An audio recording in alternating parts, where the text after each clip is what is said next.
Hello दोस्तों, मैं हूं अनूप और आप सब लोग देख रहे हैं ग्लोबल कॉन्फ्लिक्ट। दोस्तों, इंडिया और चाइना के बॉर्डर में टेंशन के दरमियान दोनों देशों के बीच में मिलिट्री लेवल पे बातचीत भी किया जा रहा है और सुनने को आ रहा है कि अब चाइना ने बॉर्डर में अपने ट्रूप्स को करीबन 2.5 से 3 किलोमीटर तक पीछे कर लिया। और दोस्तों, इसके पीछे कारण जो भी हो, पर हाल ही के कुछ घटना और चाइना के मीडिया में छपे हुए कुछ लेखों के बाद ये साफ साफ पता चल रहा है कि साइकोलॉजिकली चाइनीज ट्रूप्स कितने बुरी तरीके से इंडियन आर्मी से पिट गया। आप सबको पता ही होगा कि साइकोलॉजिकल वॉरफेयर खेलने में चाइना कितना बदनाम है। चाइना कभी भी किसी भी दुश्मन के खिलाफ लड़ाई में सैन्य बल पे जीतने का कोशिश नहीं करता, बल्कि चाइना हमेशा ट्राई करता है कि लड़ाई से पहले ही कैसे दुश्मन देश के ऊपर दबाव पैदा करके रियायत हासिल किया जाए और लड़ाई के बदले में चाइना को जो फायदा मिलने वाला था उसे कैसे साइकोलॉजिकल वॉरफेयर में हासिल किया जा पाए। और दोस्तों, इसी टैक्टिक्स के तहत ही चाइना के ग्लोबल टाइम्स, चाइना डेली और सीसीटीवी जैसे नेटवर्क काम करता है और दूसरे देशों के खिलाफ प्रोपेगेंडा के अलावा धमकी भरा बयान, फॉल्स एनालिसिस और पावर प्रोजेक्शन को करता रहता है। हाल ही में आप सुने होंगे कि किस तरीके से ग्लोबल टाइम्स और सीसीटीवी में यह दर्शाने का कोशिश किया गया कि माउंटेन वॉरफेयर में चाइना इंडिया से कितना आगे है। साथ ही साथ कुछ वीडियो को पब्लिश करते हुए यह भी दर्शाया गया है कि किस तरीके से चाइना अपने प्रिपरेशन को मजबूत कर रहा है और बॉर्डर के नजदीक अपने ट्रूप्स डिप्लॉय कर रहा है। पर आखिरकार पता चला कि ये चाइना का एक ऐसा टैक्टिक्स था जिसके तहत इंडिया के ऊपर प्रेशर क्रिएट करने का कोशिश किया जा रहा था। पर इस कोशिश के ऊपर पानी फेर दिया गया चाइना के कुछ एक्सपर्टों द्वारा, जब एक्सपर्टों की तरफ से लेख लिखते हुए बताया गया है कि माउंटेनिंग वॉरफेयर में चाइना तो क्या, अमेरिका या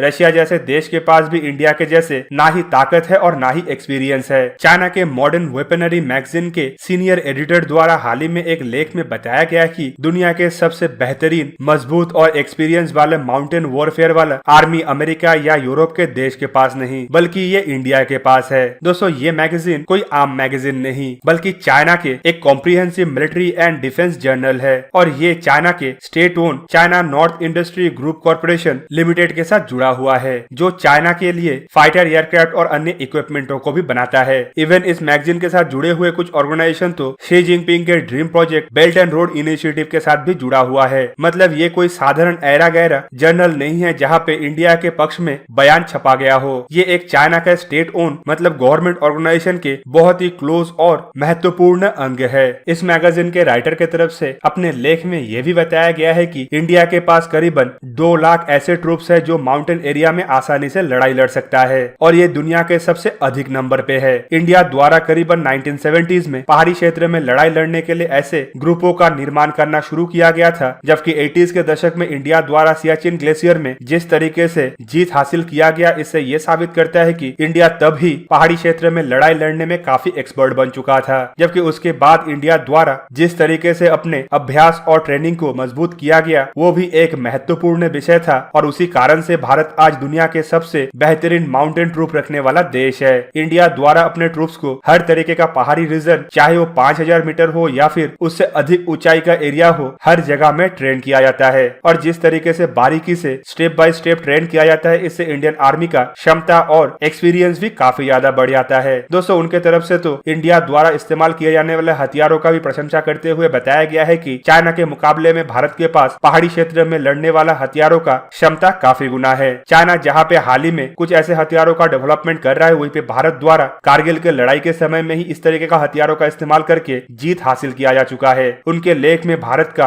M777 जैसे हाविट्जर और अपाचे और चुनौक जैसे हेलीकॉप्टरों का भी जिक्र किया गया था। दोस्तों, इससे आप लोगों को पता लग रहा होगा कि किस लिए चाइना हाल फिलहाल में अपने ट्रूप्स को विड्रॉल कर रहा है, क्योंकि चाइना को ऑलरेडी पता चल गया है कि भारत इस एरिया में अपने पकड़ को 1962 के तुलना में 2020 में 1000 गुना मजबूत कर चुका है। जबकि चाइना का पकड़ अभी भी वैसा ही है और आगे कोई लड़ाई होता है तो चाइना का हार इस एरिया में सुनिश्चित है। अब चलिए जानते हैं कि चाइना के आर्मी का मनोबल किस तरीके से गिर रहा है। आप सबको पता ही होगा कि चाइना अपना हथियारों का प्रोपेगेंडा और मीडिया में प्रोपेगेंडा करते हुए दुश्मन के ऊपर धौंस जमाता है। पर 2017 में भी डोकलाम के समय ऐसा धौंस काम नहीं आया और इस बार भी इंडियन आर्मी चाइनीज आर्मी के सामने डटे हुए है और इसी वजह से चाइनीज आर्मी के ट्रूप्स का मनोबल भी गिर रहा है, क्योंकि अब तक ऐसा कभी नहीं हुआ कि कोई देश चाइना के सामने इतना देर तक टिका रहा हो। और ऐसे सिचुएशन में चाइनीज आर्मी के ट्रूप्स के अंदर ये डर सता रहा है कि अगर किसी तरीके का कोई लड़ाई छिड़ जाए तो इंडियन आर्मी के हाथ में उन्हें बुरी तरीके से मार खाना पड़ेगा। और यही डर अब चाइनीज आर्मी के लोगों के मनोबल को गिरा रहा है, जबकि चाइना के मीडिया द्वारा जितना बार भी इस मनोबल को उठाने का कोशिश किया गया, उतना बार ही विफलता मिला। तो दोस्तों, चाइना एक तरीके से जहाँ पे साइकोलॉजिकल गेम खेलते हुए भारत भारत के सामने जीतने का प्रयास कर रहा था, वहीं पे अब चाइना का ये गेम उल्टा चाइना के ऊपर भारी पड़ने लगा है, क्योंकि एक तो चाइना के अंदर ही भारत का हथियारों का क्षमता और एक्सपीरियंस को लेके लेख पब्लिश हो रहा है, वहीं पे चाइना द्वारा विड्रॉल शुरू करने के बाद चाइनीज ट्रूप्स का मनोबल बुरी तरीके से गिर गया है। तो दोस्तों, आप लोगों को क्या लगता है कि चाइना का प्रोपेगेंडा और आने वाले समय में किस तरीके से इंडिया द्वारा ध्वस्त किया जाएगा? कमेंट करके जरूर बताइए। साथ ही साथ ऐसे ही वीडियो को देखने के लिए मुझे इंस्टाग्राम, ट्विटर और फेसबुक में सपोर्ट कीजिए, और अगर आप लोगों को ये वीडियो अच्छा लगा हो तो इसे लाइक कीजिए, अपने दोस्तों के साथ शेयर कीजिए, और मेरे चैनल को सब्सक्राइब करना मत भूलिएगा, और सब्सक्रिप्शन बटन के साइड में बना हुआ बेल आइकन को प्रेस कर दीजिए और मेरा वीडियो देखिए सबसे पहले। जय हिंद।